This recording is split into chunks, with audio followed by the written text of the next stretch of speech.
네, 안녕하세요.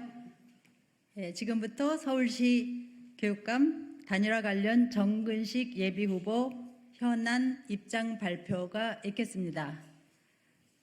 기자회견문 낭독에 앞서서 오늘 참석해 주신 분들을 소개하겠습니다.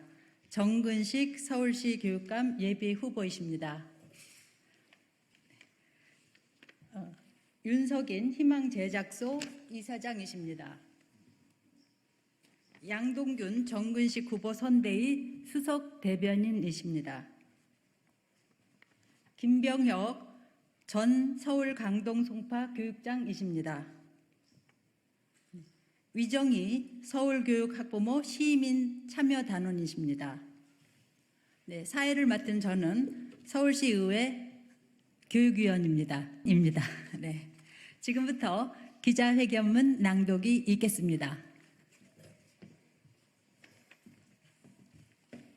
예, 존경하는 서울 시민 여러분, 그리고 2024년 민주 진보 교육감 추진위원 여러분, 서울시 교육감 보궐선거에 예비 후보로 나선 저 정근식은 이 순간 엄중한 마음으로 이 자리에 섰습니다. 우리 학생들은 꿈을 잃어가고 있습니다. 선생님들이 자긍심을 갖기 어려워졌습니다. 그러하기에 학부모님들은 학교를 잘 믿지 못합니다. 정부의 퇴행적인 정책으로 공교육의 근간이 흔들리고 균형을 잃어갑니다. 교육이 경쟁에 휘말려 표류하고 있고 포용적인 국가 공동체와의 연대 또한 실종되었습니다. 제가 목도하는 우리 교육 현장의 암담한 현실입니다. 그래서 저는 더욱 겸허한 마음으로 서울시민 여러분 앞에 서게 됩니다. 학생과 교사, 그리고 서울시민 학부모님, 서울시민 모두의 기대를 저버리지 않는 것이야말로 교육계가 추구해야 할 가장 중요한 덕목이자 목표입니다. 우리는 시민들의 목소리를 무겁게 받아들이고 그 뜻을 존중하며 낮은 자세로 임해야 합니다. 그간 어려운 환경 속에서도 혁신교육 개성을 위한 후보 단일화에 헌신해온 모든 분들께 경의를 표합니다. 추진위원회는 전국교직원 노동조합과 진보교육감 만들기 서울시민 모임, 참교육을 위한 전국학부모회, 서울진보연대, 노동단체를 포함하여 400여 단체가 참여하여 우여곡절 끝에 단일화 룰에 합의하고 막바지에 이르고 있습니다.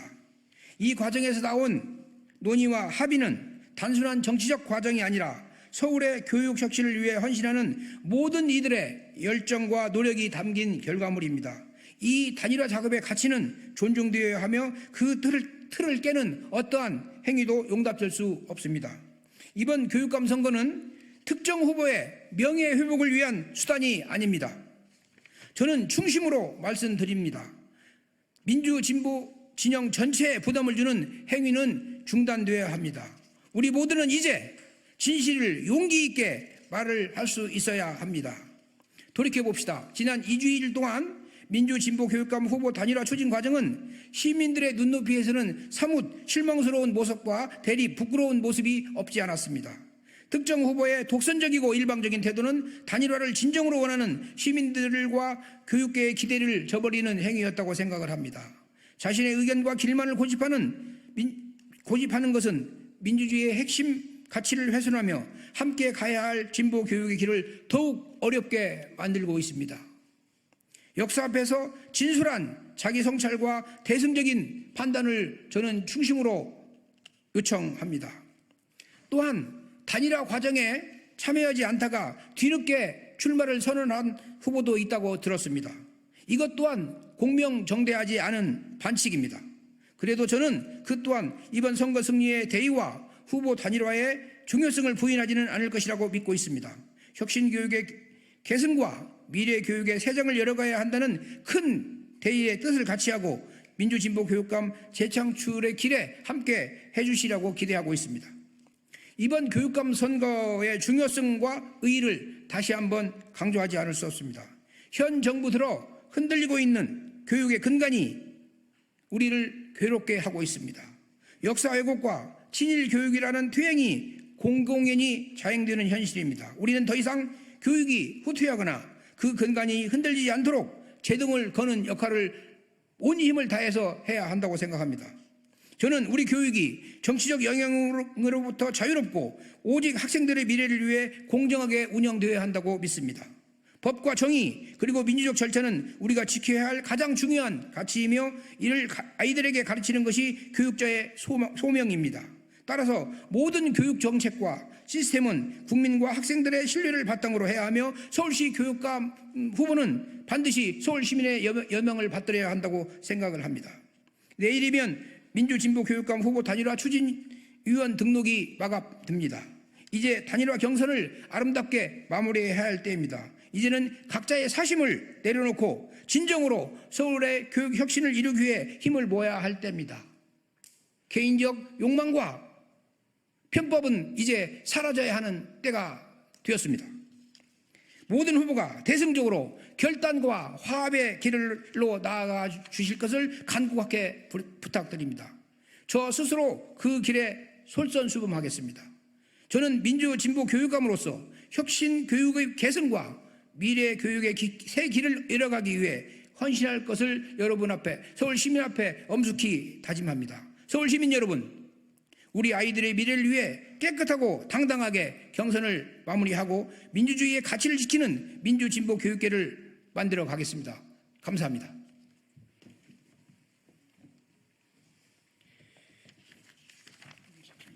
네, 이상으로 회견문 낭독이 끝났습니다. 혹시 질문 있으신가요? 네, 없으신 것으로 알고, 네, 밖에서 세부된 세부사항은 질문 받도록 하겠고요. 추석 연휴라 기사거리도 많이 밀리셨겠지만 모쪼록 서울교육감이 잘 뽑혀서 서울교육의 발전이 이루어질 수 있도록 기자 여러분들의 많은 관심 부탁드립니다. 이상으로 서울교육감 단일화 관련 정근식 예비후보 현황 관련 입장 발표 기자회견을 마치도록 하겠습니다. 감사합니다. 감사합니다. 감사합니다.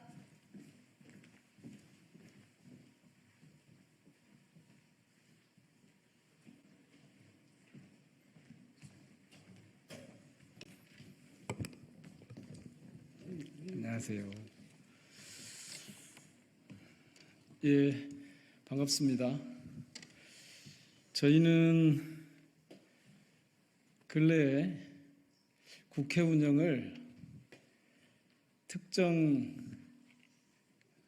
직위에 있는 분이 마음대로 하는, 그래서 저희가 보기에는 헌법 정신에 충실하지 못한 그런 상황이 계속되고 있고, 또 윤석열 대통령의 반헌법 통챙이가 빈번하게 일어나고 있고, 그 과정에서 저희들이 보기에는 반헌정 질서 행위자에 대한 조사가 필요하다.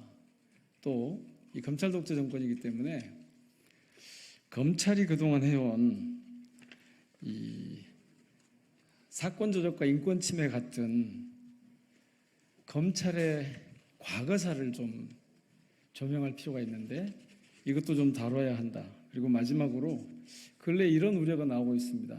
만에 하나라도 계엄령 같은 것이 이루어지게 되면 국회 기능을 정지시키고 그것을 계엄을 해제할 수 있는 국회 기능인데 이거를 봉쇄해버리는 그런 일이 있을 수 있어서 국회법에 계엄령 해제가 가능한 국회의 기능을 온전하게 담아낼 수 있도록 해야 된다.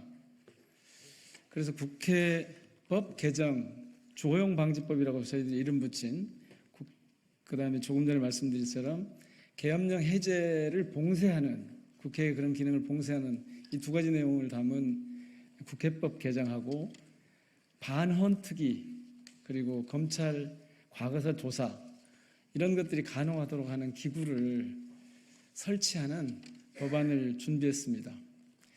저는 국회 공정사회 포럼의 대표를 맡고 있는 민형배고요. 함께 하신 분들 소개 올리겠습니다. 김용민 의원님 나오셨습니다.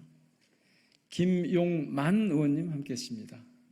문정복 의원님 오셨고요. 김준혁 의원님 오셨습니다. 그러면 기자회견문을 먼저 낭독한 다음에 밖에서 질의응답에 응하도록 하겠습니다.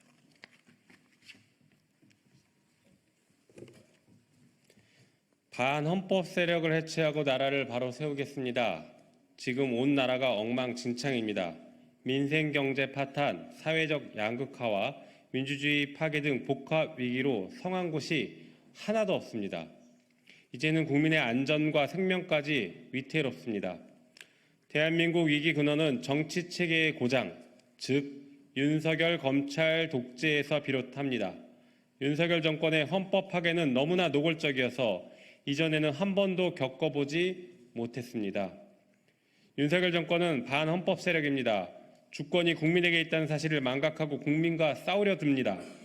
국회 입법권을 무시하며 거부권을 남발하고 있습니다. 헌법을 수호해야 할 대통령이 헌법을 부정하는 자들을 공직에 임명하고 있습니다. 윤석열 대통령의 반헌법 통치를 이대로 지켜볼 수 없습니다. 더 이상 대한민국이 망가지지 않도록 분명한 대응과 조치가 필요합니다. 국회가 나서 헌정 질서를 정상화하도록 하겠습니다. 국회의원 모임인 철험회와 더 새로는 민주 헌정 수호를 위한 의원 행동에 돌입합니다.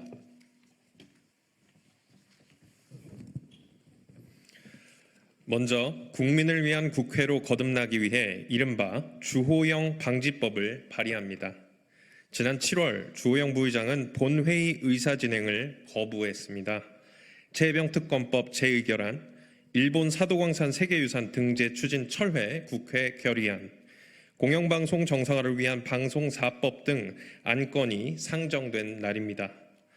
법안에 반대한다는 이유로 합법적인 절차 이행을 거부한 주호영 부의장의 행동을 용납할 수 없습니다. 국회는 대한민국 민주주의를 실현하는 국민의 대표 기관입니다. 의사 절차를 주관하는 국회의장, 부의장, 그리고 상임위원장은 공정하고 투명한 절차를 통하여 국민의 뜻을 실현해야 할 책임이 있습니다. 현행 국회법은 주호영 부의장 사례처럼 책임을 방기하고 국회의사 일정에 심각한 차질을 유발했을 때 이를 바로잡을 수 있는 근거가 현재는 없습니다. 주호영 방지법은 국회의장, 부의장, 상임위원장에 대해 불신임 및 해임을 할 수 있는 법적 근거를 국회법에 마련합니다. 국회 정상화뿐만 아니라 헌정 질서를 바로잡기 위한 반헌정 질서 행위자 조사특별위원회 설치 운영에 관한 특별법 이하 반헌특위를 발의할 예정입니다. 대통령, 국무위원 등 위헌, 위법행위 조사기구 설치 근거를 담고자 합니다. 윤석열 정부의 헌정질서 파괴 행위가 대한민국 곳곳에서 일어나고 있습니다. 경찰국 신설, KBS 시청료 분리 징수, 법무부 인사검증단 신설, 수사권 확대 등 위법한 시행령으로 국정을 운영하고 있고 김건희 특검법 거부, 최혜병 특검법 거부, 후쿠시마 원전 오염수 해양 투기 방조 등으로 국민의 생명과 안전을 방기하며 자신과 가족의 비리를 덮으려 하고 있습니다. 위헌적인 국정운영도 역시 계속해서 하고 있습니다. 독립운동 역사를 부정하며 헌법 정신을 거부하는 공직자를 지속적으로 임명함으로써 대한민국 법통과 민족의 정통성을 심각하게 훼손하고 있습니다. 반헌특위의 설치는 헌정 질서를 바로잡기 위한 특단의 조처가 될 것입니다. 이어 검찰 과거사 진상조사위원회 설치법을 발의할 예정입니다. 검찰판 진실 화해를 위한 과거사 정리위원회 근거법으로 적폐 검찰 조사를 목적으로 합니다. 대한민국 정부 수립 이후 무소불위의 검찰에 의해 수많은 국가 폭력과 사건 조작이 이루어졌습니다. 그러나 검찰의 과거사에 대한 진상조사는 단 한 번도 이루어진 적이 없습니다. 폭력과 사건 조작에 가담한 검찰에 대한 징계나 처벌, 사법적 심판이 이루어진 적도 없습니다. 수많은 사건을 조작하고 은폐 왜곡해왔던 검찰의 과거사에 대한 철저한 진상조사가 이루어져야 합니다. 검찰의 과거사에 대한 진상조사와 책임자 처벌, 그리고 국가 차원의 사과가 있어야 피해자들의 용서를 구할 수 있고 과거와 화해도 가능할 것입니다. 또한 헌법 정신의 중요한 가치 중 하나인 사회통합도 가능할 것입니다. 검찰 과거사 진상조사위원회 설립이 그 시작이 될 것입니다. 끝으로 만에 하나 독재 정권이 계엄 선포를 하게 될 경우 국회의 계엄 해제권을 무력화시킬 수 없도록 계엄 해제 봉쇄 예방법을 발의하겠습니다. 민주화 투쟁 이후 근 40년이 지났습니다. 현재 민주 헌정 수호를 위한 비상행동을 해야 하는 현실이 참담합니다. 민주주의와 헌법을 정상화하기 위해 검찰 독재를 저지해야 합니다. 뒤틀린 대한민국을 바로잡겠습니다. 2024년 9월 19일 더 세로 등 12명, 철험의 17명, 의원 일동. 네, 맞습니다.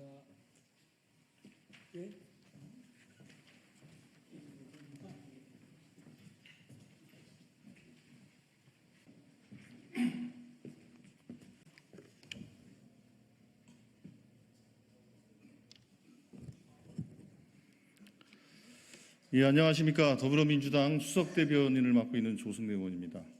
국민 여러분, 언론인 여러분, 추석 명절 잘 보내셨는지 모르겠습니다. 오전 브리핑 3건에 대해서 말씀드리겠습니다.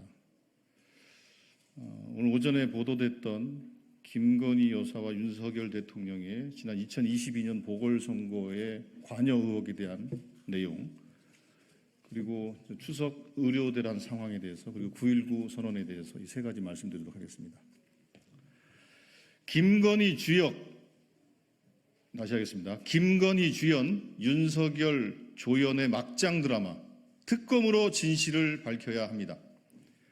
김건희 여사가 지난 4월 총선뿐만 아니라 2년 전 재보궐선거 공천에도 개입했다는 충격적인 보도가 나왔습니다.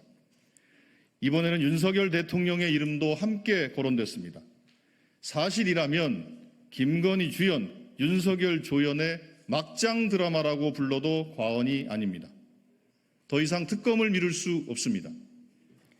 지난 2022년 6일 재보궐선거에서 김영선 전 의원이 창원의창에 공천받을 당시 윤석열 대통령 부부가 개입했다는 증언은 국민을 충격에 몰아넣기에 충분합니다. 지난 4월 총선 개입 의혹의 충격이 채 가시기도 전입니다. 보도에 따르면 대통령 부부가 공천에 입김을 불어넣어 당초 다른 후보를 공천하려던 공관위의 의중을 뒤집었다고 합니다. 대통령 부부와 통화해 공천 약속을 받아냈다고 설명하는 관계자의 육성까지 공개됐습니다. 보도가 사실이라면 대통령 부부의 공천 개입, 김 여사의 국정농단이 상습적으로 이루어졌다고 볼 수밖에 없습니다. 김건희 여사는 이미 지난 4월 총선에서 김영선 전 의원의 지역구 이동에 관여했다는 의혹을 받고 있습니다. 이번에 추가로 제기된 의혹에는 대통령까지 연루됐고 정황도 훨씬 구체적입니다. 더 이상 모호한 병명으로 넘길 수 없습니다. 특검으로 진실을 밝혀야 합니다.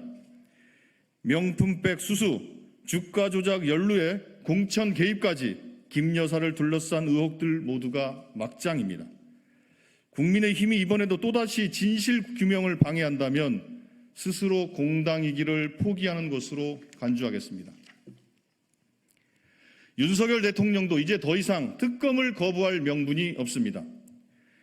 윤석열 대통령이 과거 말했듯 왜 특검을 거부합니까?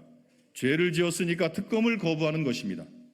윤석열 대통령은 특검을 거부하는 자가 범인이라던 자신의 말을 되돌아보기 바랍니다. 국민은 자신의 가족이 연루된 특검을 제 손으로 거부하는 대통령을 더 이상 용납하지 않을 것입니다. 게다가 오늘 제기된 공천 개입 의혹에는 대통령 본인까지 등장합니다. 이런데도 또다시 특검을 거부한다면 도둑이 제발 저린다는 비판을 면할 수 없을 것입니다. 국민들은 불안 속에 떨고 있는데 의료 붕괴 없다는 윤석열 정부는 딴 세상 정부입니까? 이번 추석은 유례없는 불안과 걱정으로 했던 연휴였습니다. 그럼에도 정부 여당은 추석 연휴가 지나자 의료 붕괴는 없었다며 황당무계한 주장을 펼치고 있습니다. 개인 부담금 올리며 응급실 문턱을 높인 무능한 정부의 뻔뻔한 태도에 복장이 터질 것 같습니다. 의료 시스템을 무너뜨린 것도 모자라 개개인에게 책임을 전가하며 상황을 모면하려고 하면서 뻔뻔하게 자기 합리화하는 꼴이 정말 가관입니다. 연휴 기간 내내 아찔한 위기가 이어졌다는 사실을 정부는 정말 모릅니까? 25주차 임산부가 75곳의 병원에서 거부당하다 6시간 만에 이송되는 아찔한 상황이 벌어졌고, 손가락이 절단된 50대 남성은 응급실 4곳에서 받아주지 않아 광주에서 전주까지 넘어가 수술을 받아야 했습니다. 윤석열 정부의 변명도 목불인견입니다. 정부는 응급실 뺑뺑이는 원래 있던 문제라며 의료 개혁을 미룬 결과가 응급실 뺑뺑이라는 궤변을 늘어놓고 있으니 정말 파렴치합니다. 의료 현장은 하루하루 위태로운 순간들을 견디고 있는데 이런 파국을 만든 정부가 억지 주장으로 면피에만 골몰하고 있으니 한심할 따름입니다. 게다가 이런 상황에서 윤석열 대통령은 해외 순방을 떠났습니다. 2년 전 수해로 난리통인 상황에서도 우크라이나를 방문했던 대통령의 무책임한 태도가 또다시 되풀이되고 있습니다. 국민이 불안하면 이미 의료 붕괴라는 여당 대표의 위기의식조차 공감하지 못하는 윤석열 대통령은 도대체 누구를 위한 대통령입니까? 윤석열 대통령은 무책임한 대통령 놀이를 당장 멈추고 의료 대란에 절망하는 국민의 절규에 답하기 바랍니다. 다음 9.19 선언 관련해서 말씀드리겠습니다. 9.19 선언 6주년 다시 대화와 공존의 장을 만들어야 합니다. 오늘은 2018년 9.19 공동선언 6주년이자 2005년 9.19 공동성명 19주년을 맞는 날입니다. 남과 북의 전쟁과 대립의 역사를 극복하고 평화의 봄을 이끌기 위해 기울여온 노력과 그 노력의 결실이 담겨 있는 날입니다. 하지만 윤석열 정부 출범 이후 한반도의 봄은 순식간에 사라졌습니다. 이제 한반도는 다시 첨예한 극한의 대치가 이어지며 언제 개일지 알 수 없는 갈등의 한파가 몰아치고 있습니다. 강대강 대치의 틈바구니에서 한반도는 동북아시아 신냉전의 중심이 되었고 서로의 하늘을 오물풍선과 대북 확성기가 찢어내고 있습니다.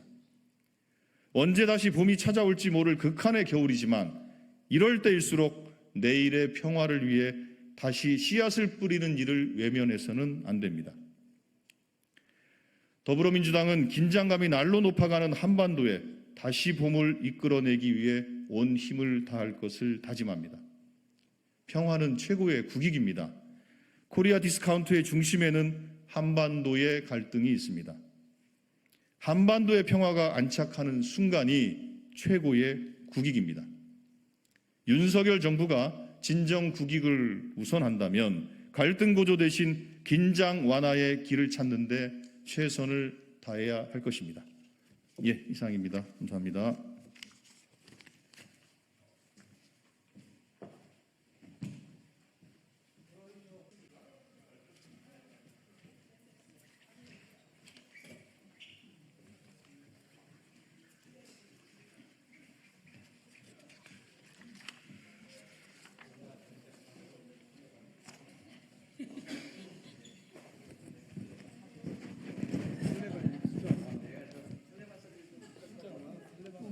누가 텔레반이라고?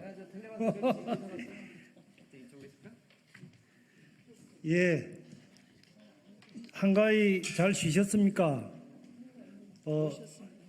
네, 많이들 오셨네요. 예, 저는 김해을 출신 산자위원 김정호 의원입니다. 먼저 우리 참석자 소개부터 해 올리겠습니다. 제 왼쪽에 염태영 의원님 참석하셨고요. 그다음에 허영 예결위 간사님, 민영배 의원님, 박지혜 의원님, 박정현 의원님, 임미애 의원님, 송재봉 의원님, 김성환 의원님, 비상의 이소영 의원님 이렇게 오셨습니다. 앞에 참석 연명하신 의원님들 적혀 있는데 뒤늦게 확인된 분이 몇 분 계셔서요. 추가 소개하겠습니다. 민영배 의원님, 요 명단에 추가해서 민영배, 한정혜, 위성곤, 김영배 이렇게 4당의 21분이 요 기자회견에 연명하고 참석하셨습니다. 오늘 오전에 윤석열 대통령이 체코 방문을 이제 시작을 했는데 출발했겠죠. 오전 다 돼가니까 많은 분들이 우려하고 있습니다. 4대 그룹 총수를 비롯해서 한 60명 경제사절단을 이끌고 체코로 떠났는데요. 우선 협상자로 지정받은 것은 다 알고 계시고 24조 원 잭팟 터뜨렸다. 15년 만에 국가적 경사다. 이렇게 호들갑을 떨었지만 최근에 확인된 바는 미국 에너지부가 원전 수출 신고서를 반려했고 또 웨스팅하우스사는 소송을 제기하면서 원전 수출이 이제 발목을 잡힌 상황입니다. 더군다나 체코 정부도 웨스팅하우스와 프랑스 EDF사가 진정한 부분에 대해서 정부는 다 일축했다라고 발표했지만 실제로 확인된 바는 이제 심사에 들어가겠다 이렇게 체코 정부가 밝혔습니다. 과연 내년 3월까지 최종 계약서에 한수원 컨소시엄이 서명할 수 있을지 의문입니다. 확정되진 않았지만 세계원전협회가 발표한 공사비 체코 원전 2기는 대략 9.3조 원으로 추산하고 있습니다. 또한 국내 증권사는 대략 13.6조 원 수준이다. 여기에 설계, 기자재 조달, 시공 등 약 60%가 체코 기업으로부터 조달해야 되고 또 유럽 안전 기준에 따라서 원전 안전 기준에 따라서 시공 경험이 국내 원전 업체는 없는 대형 설계 변경이 꽤 있고 체코 현지인의 고용, 주 40시간 엄격한 노동시간 지켜야 된다면 공기지연이나 공사비 증액은 불가피할 거다. 이렇게 예상이 됩니다. 과연 찻대고 포대고 이익은커녕 적자가 얼마나 더 날까 이렇게 우려됩니다. 최근 미국의 달라진 입장도 큰 리스크입니다. 이전에 바라카 원전 때는 협상이 되었습니다. 정확하게 지금 밝혀지진 않았지만 대략 수주 금액의 10% 수준에서 기술 사용료 그리고 그다음에 핵심 기자재 조달비 이렇게 해서 대략 2조 원 가량이 웨스팅하우스에 제공하고 원전 수출에 동의를 해주었다. 그렇게 해서 아랍에미레이트 바라카 원전은 성사가 된 것으로 알려지고 있습니다. 그런데 이번에 체코 원전, 그 전에 폴란드 원전 수주전에서 드러난 미국의 입장은 종전과 확연히 다릅니다. 최소한 자신들의 기자재 구입, 기술 사용료 정도 감당하는 게 아니라 아예 원전 수출을 한국이 독자적으로 하는 것을 막겠다 하는 저의를 드러내고 있습니다. 아예 하청 기업화하려는 의도가 아니냐 이런 우려도 합니다. 자칫 잘못하면 빚 좋은 개살구, 미국 원전 기업의 로열티 다 내고 기술 종속은 심화되고 체코에게는 체코 기업과 노동자들에게 일감과 일자리를 제공하고 심지어 금융 비용까지 지원해야 되는, 결과적으로 국민 혈세를 퍼주는 것 아니냐, 이제라도 냉정하게 짚어봐야 될 것 같습니다. 오늘 이 자리에 이렇게 급하게 추석 연휴가 끝나자마자 여러분들 찾아뵙고 이런 우려를 전하고, 이 기자회견을 시작으로 해서 앞으로 국감 때 바라카 원전 정보 지금 한전 컨소시엄이 한사코 공개를 거부하고 있습니다. 체코 원전에 대해서도 마찬가지인데요. 이거 올해 국감을 통해서 철저하게 국민 입장에서 국익을 위해서 꼼꼼하게 들여다보겠다, 이런 신호탄을 오늘 쏘는 것입니다. 아무튼 이제 기자회견문 돌아가면서 이렇게 말씀드리겠습니다. 첫 번째. 네. 무리하게 추진하는 체코 원전 수출 전면 재검토하라. 존경하는 국민 여러분, 윤석열 대통령이 오늘부터 22일까지 체코를 방문합니다. 24조 원의 잭팟이라고 부르던 원전 수출이 미국의 문제 제기로 어려워지자 부랴부랴 만든 일정으로 보입니다. 하지만 전문가들은 이 시기에 왜 미국이 아닌 체코를 방문하는지 이해할 수 없다고 합니다. 윤석열 정부의 원전 수출의 발목을 잡은 건 미국이지 체코가 아닌데 말입니다.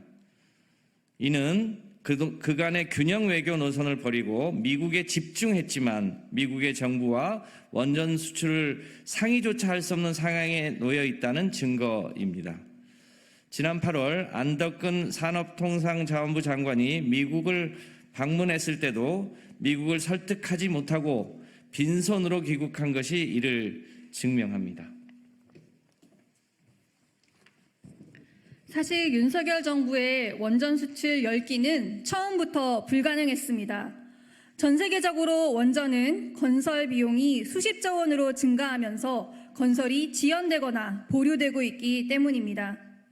게다가 우리나라 원자력 기술은 미국이 원천 기술을 가지고 있어 미국 정부의 승인이 있어야만 수출할 수 있습니다.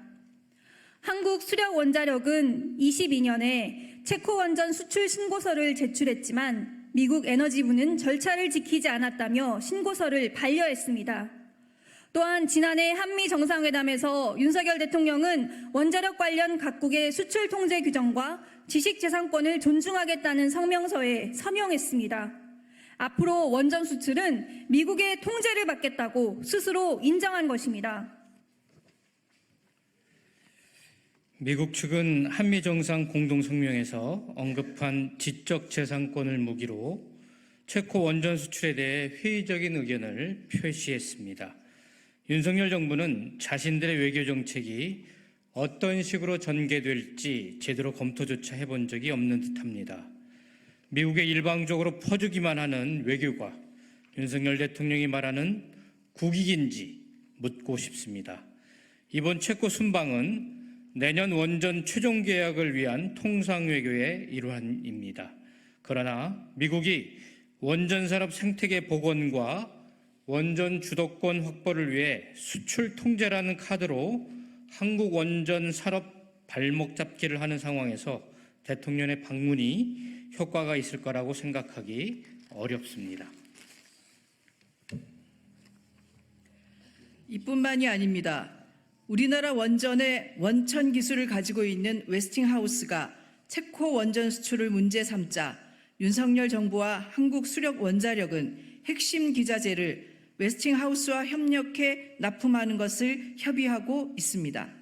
이명박 정부의 UAE 바라카 원전 수출 때도 웨스팅하우스에 천문학적인 금액을 기자재 구입과 로열티로 지불했던 것을 감안하면 적자 수출까지 우려됩니다.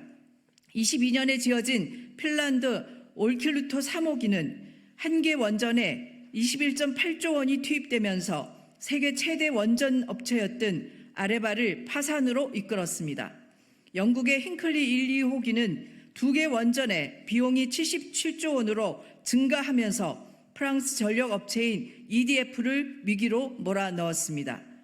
체코 언론들은 윤석열 정부가 덤핑 가격을 제시했다고 지적합니다. 이대로 가면 수조 원대 손실이 발생해 국민 혈세를 더 쏟아부어야 할지도 모릅니다. 윤석열 대통령이 공언한 원전 10개 수출 목표를 달성하기 위해 무리하게 추진되고 있는 것 아닌가 냉정하게 되돌아봐야 할 때입니다. 국민들은 수십조 원의 손실을 발생시킨 이명박 정부의 해외 자원 개발이 재판되는 것 아닌가 우려하고 있습니다. 윤석열 정부는 사업비는 체코 정부가 자체적으로 조달할 계획이라고 밝혔지만 체코 정부가 원전을 위해 EU로부터 차입한 금액은 9조 원에 불과합니다. 15조 원이 부족하지만 EU는 추가 대출에 난색을 표했습니다. 체코 재무장관은 지난 2월에 국가 예산이 추후 10년간 신규 원전 건설 등 전략적 투자를 감당하지 못할 것이라는 입장을 밝혔습니다. 결국 바라카 원전 때와 같이 절반이 넘는 금액을 우리나라가 초저금리로 대출을 해주는 상황이 벌어질까 우려스럽습니다. 우리나라 돈으로 원전을 지어주고 적자도 떠안게 되는 것입니다.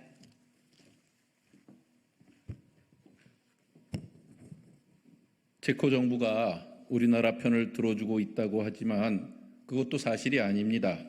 미국 웨스팅하우스가 체코 반독점 사무소에 진정서를 제출하자 윤석열 정부와 보수 언론들은 체코 정부가 일축했다고 강조했습니다. 하지만 프랑스의 EDF까지 진정을 제출하자 체코 정부는 인터넷을 통해 미국 측과 프랑스 측의 이의 신청을 공식적으로 검토하겠다고 밝혔습니다. 체코 정부의 공식 입장마저 전혀 몰랐던 것입니다. 윤석열 정부의 외교 무능의 끝은 어디일까요?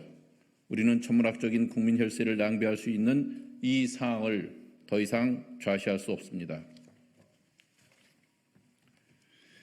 윤석열 정부의 원전 수출은 의대 정원 확충과 마찬가지로 지지율을 올리기에 급급해 무리하게 추진된 대통령의 아집이라는 것이 드러났습니다. 지급을 해도 투명하게 정보를 공개하고 최종 계약 전에 국민의 의견을 물어야 합니다. 또한 공사비가 수십조 원 상승해 이익 실현이 불가능한 원전 시장 대신 연간 1,000조 원 시장으로 성장한 재생에너지에 투자해야 합니다. 윤석열 대통령의 체코 순방은 적자 우려가 있는 원전 수출을 봉합하기 위한 것이 아닌 대한민국의 미래를 고려한 외교의 장이 되어야 합니다. 정부의 무리한 체코 원전 수출을 규탄하는 우리 국회의원들은 2024년 국정감사를 통해 윤석열식 원전 수출의 민낯을 철저하게 조사하겠습니다. 국민 여러분의 지속적인 관심과 지지를 부탁드립니다. 감사합니다. 예, 기자회견을 마치고요. 혹시 궁금하신 거는 밖에 브리핑 하도록 하겠습니다. 수고하셨습니다. 수고하셨습니다.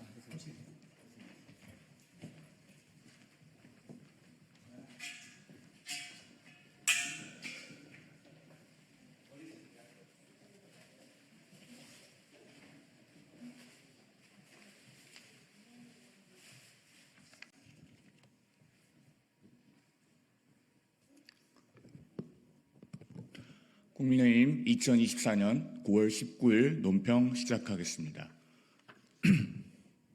먼저 9.19 남북 군사합의 6주년 관련 논평입니다. 9.19 남북 군사합의 이후 6년, 평화는 마을잔치나 합의문으로 지키는 것이 아닙니다. 6년 전 오늘 문재인 정부는 이른바 9.19 남북 군사합의에 서명했습니다. 당시 문재인 청와대는 사실상 남북 간에 불가침 합의를 한 것으로 평가한다며 자화자찬을 했습니다.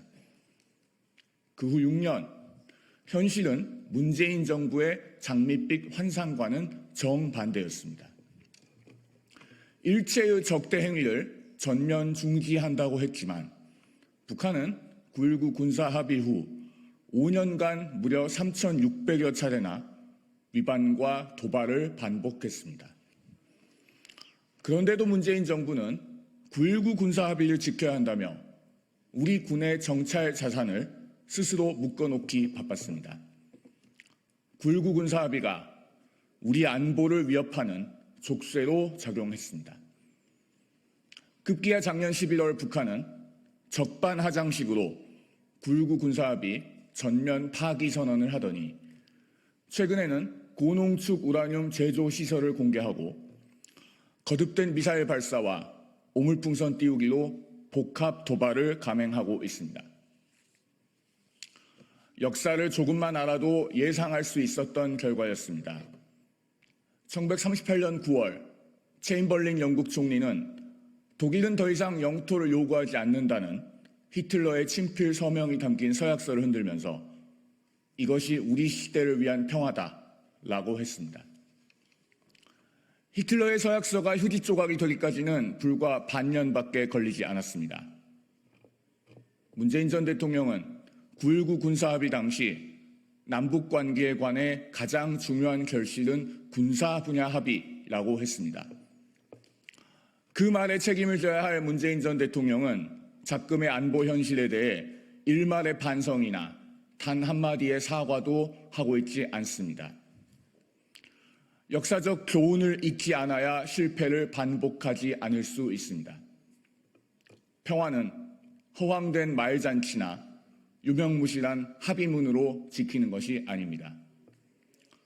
압도적 대응 능력과 확고한 대비 태세만이 국민의 생명과 재산을 지킬 수 있습니다. 2024년 9월 19일 국민의힘 대변인 송영훈. 다음은 민주당 김민석 최고위원의 계엄령 주장에 대한 논평입니다. 책임 있는 야당이라면 서울의 봄이 아닌 민생의 봄을 앞당겨야 합니다. 올해 유난히 더운 추석을 보내야 했던 우리 국민들은 정치권을 향해 민생과 경제를 살리라는 주문을 하셨습니다. 그러나 거대 야당은 민생 회복을 논의하기에도 부족한 마당에 정쟁과 음모론 공방으로 귀한 시간을 소진하고 있습니다. 그 중심에 서 있는 김민석 최고위원은 어제 추석 민심을 빙자하며 계엄령 음모론 확대에 열을 올렸습니다. 오직 카더라식 망상에 사로잡혀 거짓 선동과 여론 호도에 당력을 낭비하고 있는 제1야당의 수준을 그대로 드러냈습니다. 심리적 정권 교체가 시작되면서 두려움과 권력 의지에 휩싸인 극단 세력을 경계해야 한다라는 궤변도 늘어놓았습니다.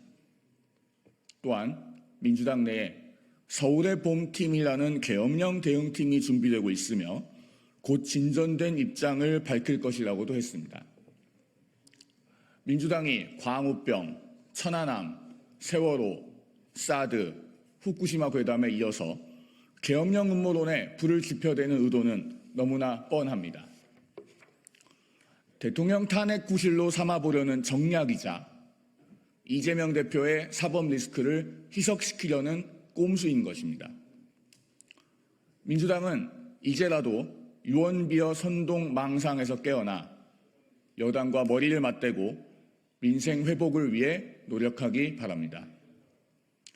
민주당이 외쳐야 할 것은 서울의 봄이 아니라 민생의 봄입니다. 지금이라도 책임 있는 공당으로서의 역할을 다하기 바랍니다.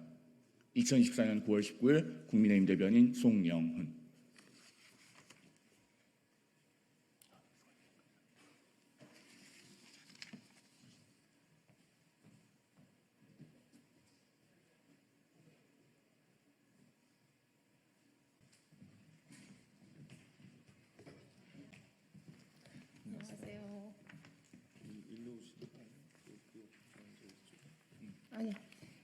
네, 오늘은 이번 서울 교육감 보궐선거에 예비후보로 등록하신 강노연 예비후보의 정책과 관련된 서울교육정책 비전을 발표하는 기자회견 자리를 마련했습니다. 관련해서 예비후보 강노연 예비후보의 기자회견문 있겠습니다. 저는 그 강노연 예비후보 선대위원장을 맡고 있는 강민정입니다. 그리고 오늘 함께한 청년 강노연 그 교육감 시대의 그 강노연 키즈 혁신교육 키즈라고 할 수 있는 청년 한성현 청년이 함께 자리를 했습니다. 그러면 예비후보 강노연 후보님의 기자회견문 낭독이 있겠습니다.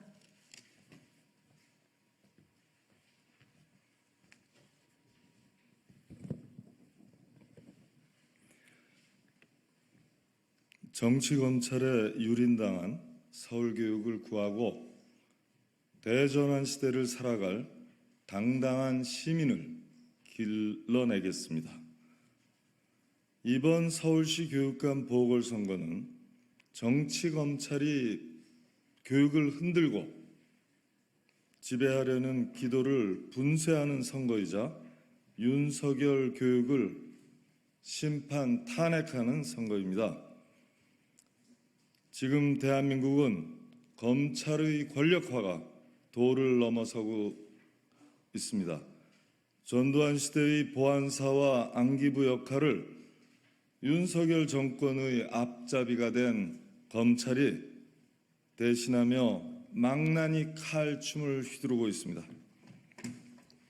군사 독재 시절 야당 대표가 가택연금을 당했다면 지금은 야당 대표가 매주 3, 4일씩 법정에 불려다니는 법정연금을 당하는 상황입니다.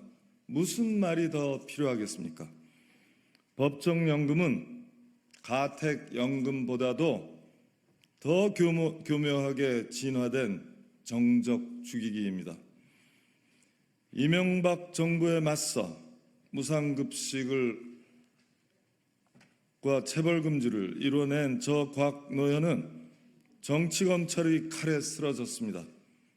조희영 교육감 역시 윤석열 정치검찰에 쓰러졌습니다.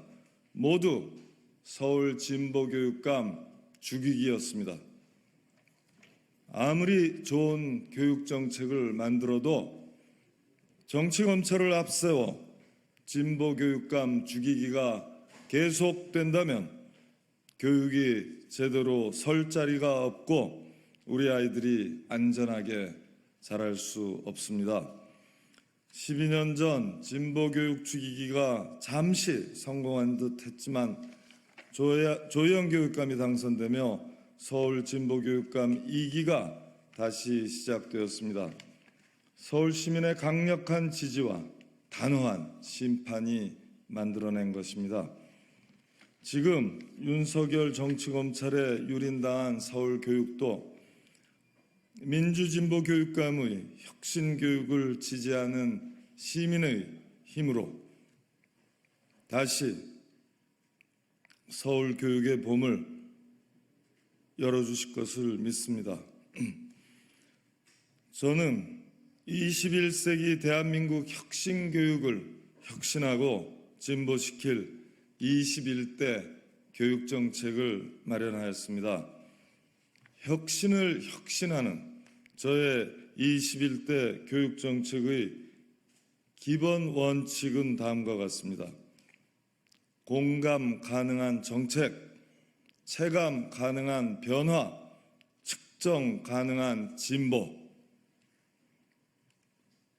이것이 저희 교육정책을 접근하는 총론입니다. 저는 모두가 존엄한 사회, 모두가 평등한 교육을 비전 삼아 깊이 있는 배움, 풍요로운 공교육, 더불어 사는 시민 덕성이 꽃피는 서울교육을 만들겠습니다. 아침이 설레이는 학교를 만들겠습니다. 각자에게 자기다움을 길러주는 고유한 탁월성 교육을 지향합니다. 저소득층 학생에 대한 우선 지원, 최대 지원을 약속드립니다. 차별과 배제가 교육계와 학교에 발 디딜 수 없게 하겠습니다. 윤석열식 가짜 공정이 아닌 모두가 공정한 기회를 갖는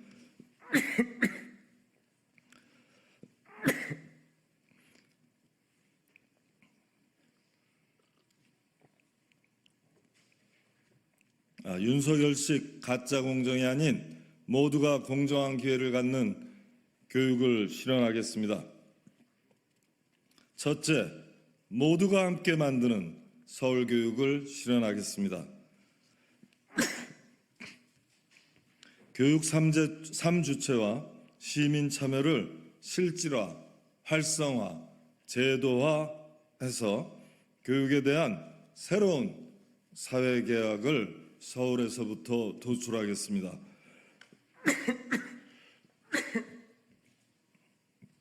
죄송합니다.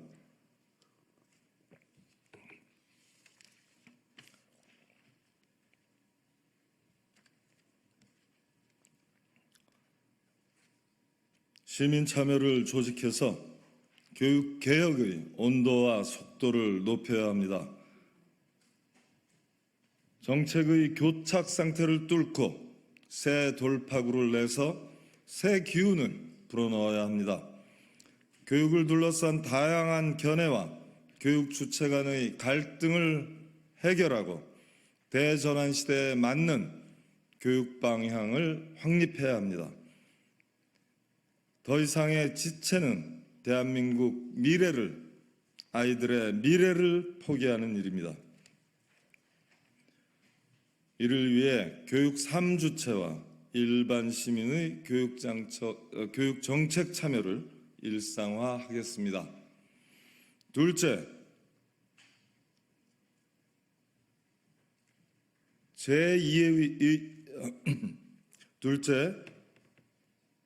교육청이 제2의 교육과정, 삶의 교육과정을 운영해서 부모 찬스를 공교육 찬스로 바꿔내겠습니다.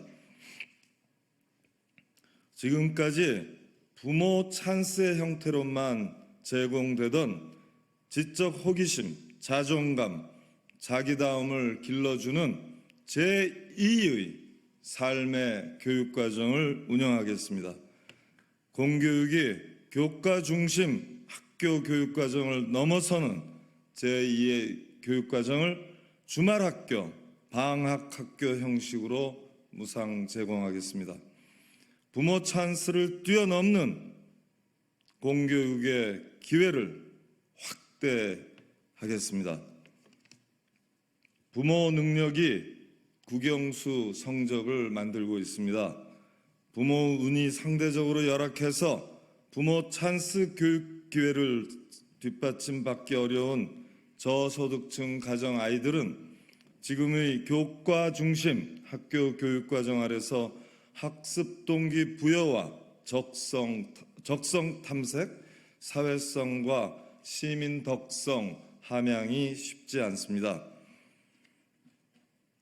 이를 극복하기 위해서 인생학교, 리더십학교, 시민학교, 창업학교, 노작학교, 진로학교, 문화예술학교 등 제2의 교육과정을 무상 제공함으로써 아이들에게 학습 동기를 부여하고 삶의 기술과 관계의 기술을 익히며 자기다움과 진로 적성을 찾아 나서게 하겠습니다. 특성화고 교육과정을 전면 개혁하고 안전한 현장 실습제를 도입하겠습니다. 폐지되어야 마땅한 자사고 특목고가 유지되고 있습니다. 사회적 배려 대상자 학생들의 교육 실태 점검 감독과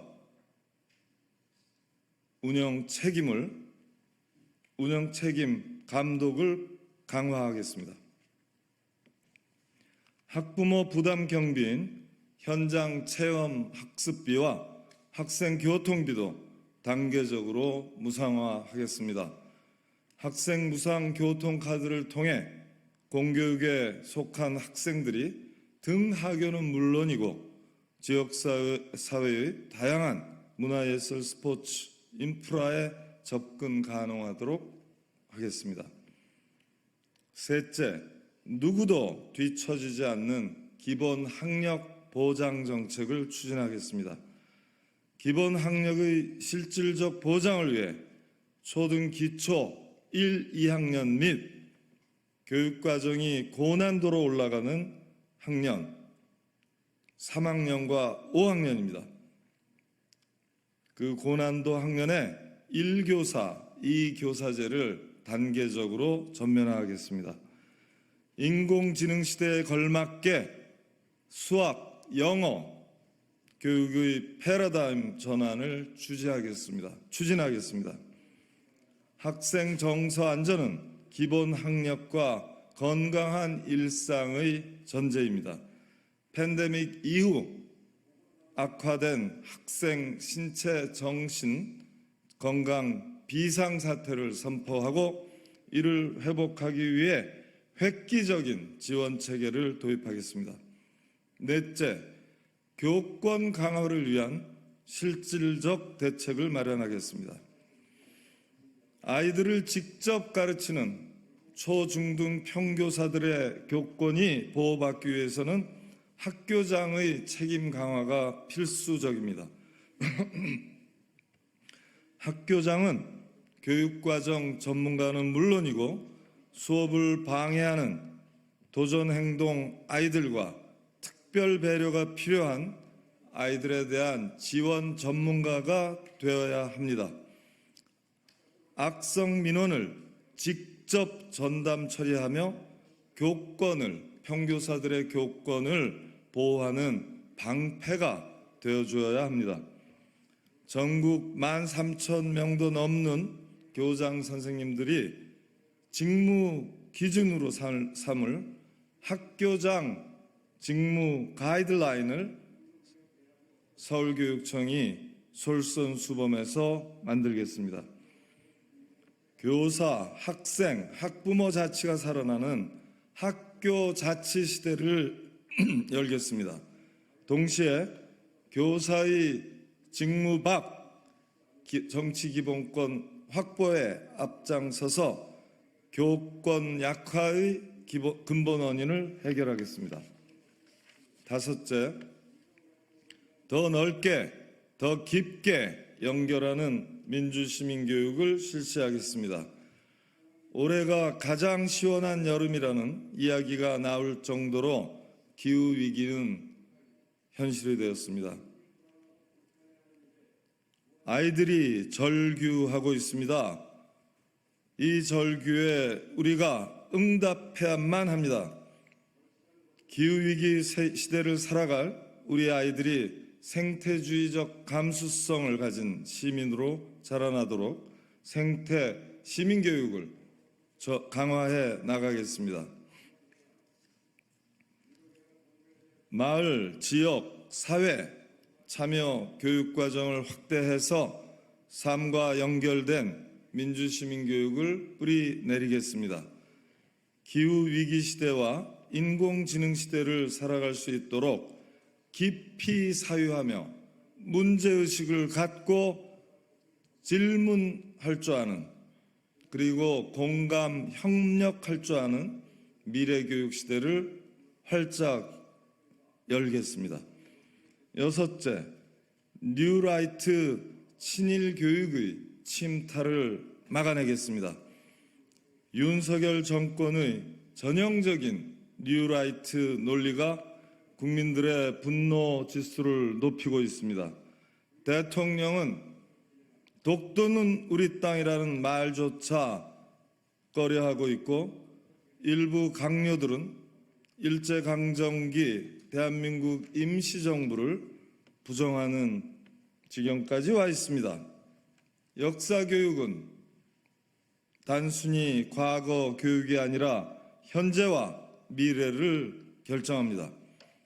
독도 방어 훈련이 슬그머니 가려지고 일본 자위대의 한반도 파견 길을 열려는 세력이 역사 왜곡과 역사 부정에 앞장서고 있습니다. 그들에게는 뉴라이트 역사 교육이야말로 가장 확실한 지지 기반 확보 방안입니다.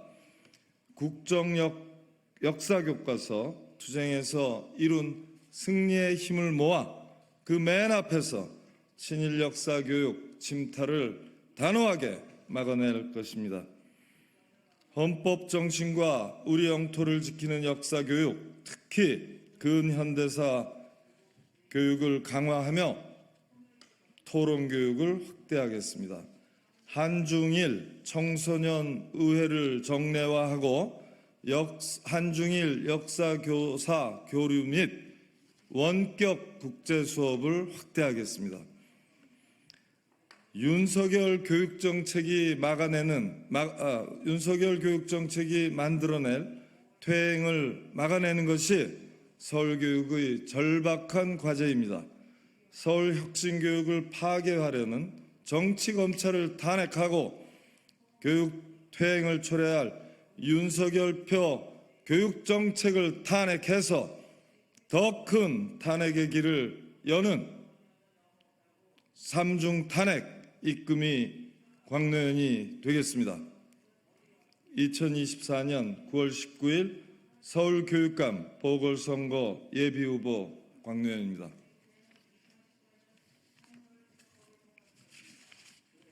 이상으로 기자회견 마치고요.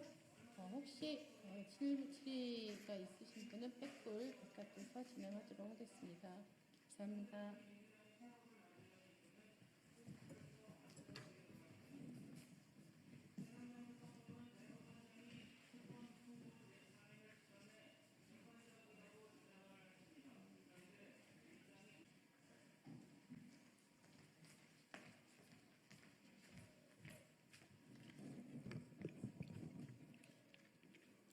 네, 진보당 부대변인 이미선입니다. 브리핑 시작하겠습니다. 정부기관도 지키지 않는 장애인 의무 고용을 누가 지킵니까? 정부기관과 기업 등은 장애인 고용 촉진 및 직업재활법에 따라 전체 직원 대비 일정 비율로 장애인을 고용할 의무가 있습니다. 장애인의 자립생활 보장을 위해서는 노동의 기회가 제공되어야 하기에 장애인 고용을 일정 비율 의무로 정하고 있는 것입니다. 그런데 18일 한국장애인 고용공단에서 제출한 자료에 따르면 국방부와 교육부가 법에서 정한 장애인 의무 고용을 지난 5년간 전혀 이행하지 않은 것으로 확인되었습니다. 두 부처는 5년 동안 장애인 고용 부담금 463억 원만 납부했을 뿐입니다. 국방부와 교육부는 부끄러운 줄 알아야 합니다. 장애인 의무 고용의 책임을 정부기관이 솔선수범은 못할 망정 국민들의 세금으로 부담금을 납부하고는 꼼수를 뻔뻔하게 이어가고 있었다니 정부기관이 책임을 방기한 것입니다. 정부기관이 이러니 민간기업의 상황은 불보듯 뻔합니다. 실제 5년 동안 민간기업들이 의무고용률을 달성하지 못해 납부한 고용부담금은 1조 6,300억 원에 달합니다. 정부기관은 물론 기업에서도 사회적 책임이 있음을 다시 한번 강조합니다. 우리 사회가 노동 약자도 일할 수 있는 기회를 제공하여 자립의 토대를 만들어야 합니다. 정부기관들은 당장 장애인 고용 의무에 모범을 보이십시오. 그리고 기업들이 장애인 의무 고용에 사회적 책무를 다하도록 정부가 함께 방안을 찾고 지원하십시오. 이상 브리핑 마치겠습니다.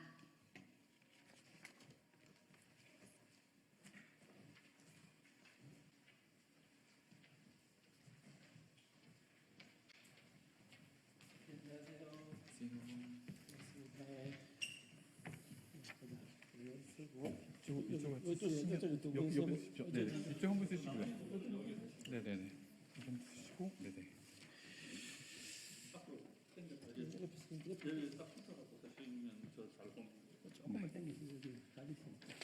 네. 울산 경제와 노동자를 위협하는 기업 사냥꾼 MBK 규탄한다 기자회견을 시작하겠습니다. 그 기자 여러분들도 아시겠지만 그 기업 사냥꾼 MBK는 이전에 그 BHC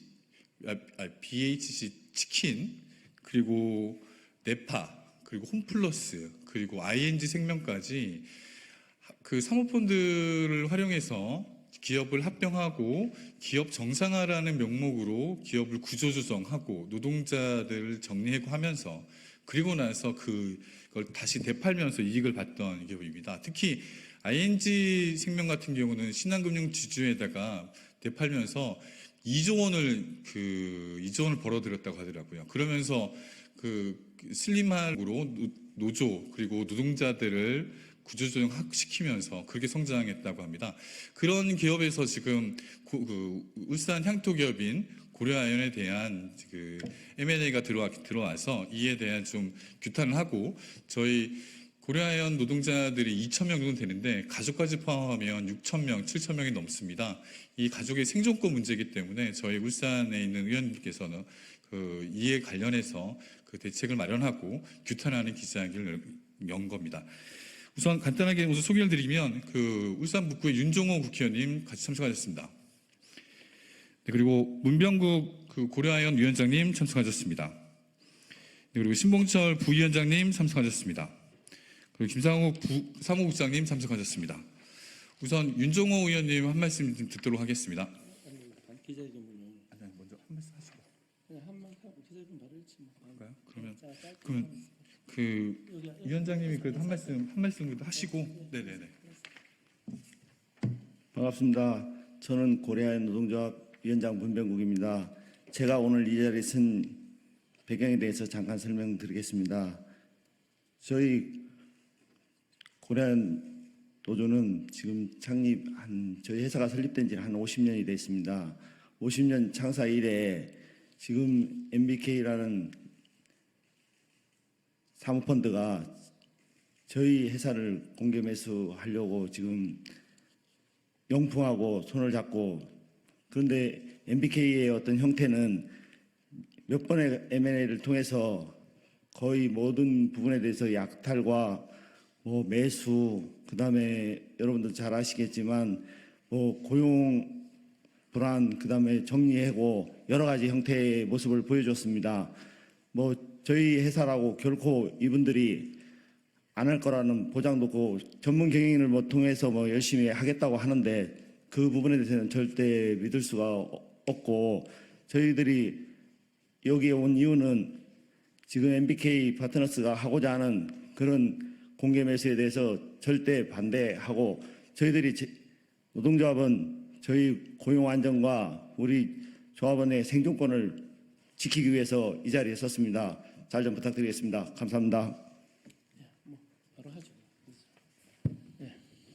반갑습니다. 진보당의 원내대표를 맡고 있는 울산 북구의 윤종호 의원입니다. 또 울산의 우리 고려아연의 우리 노동자들 2000명을 대표해서 또 위원장님과 또 임원들께서 이 자리를 함께했습니다. 대한민국 비철금속 1위인 우리 고려아연의 기술력이 해외로 유출될까 우려되고, 또한 우리 기업의 투자 축소, 인력 구조 조정으로 많은 노동자들이 또 해고 이음으로 몰릴까 걱정하면서 기자회견문을 일단 먼저 낭독하도록 하겠습니다. 울산 경제와 노동자를 위협하는 기업 사냥꾼 MBK 규탄한다. 저희는 울산을 대표하는 국회의원으로서 대한민국 국가 핵심 산업과 울산 경제 노동자의 생존권을 지키기 위해 이 자리에 섰습니다.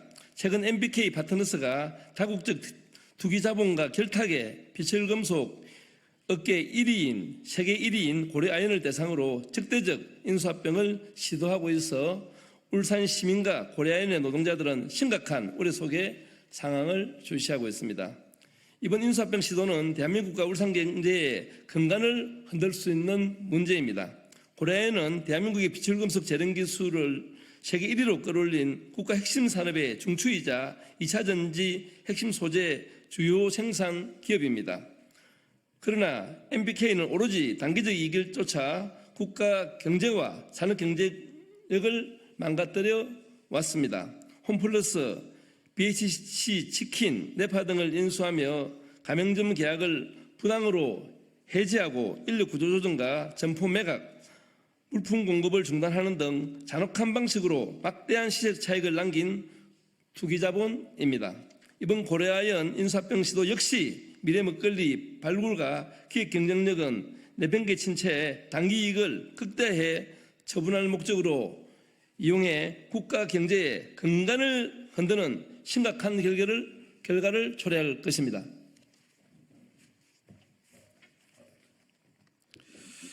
MBK의 고려아연 인수합병은 수많은 울산 노동자들의 생존권을 위협하는 문제입니다.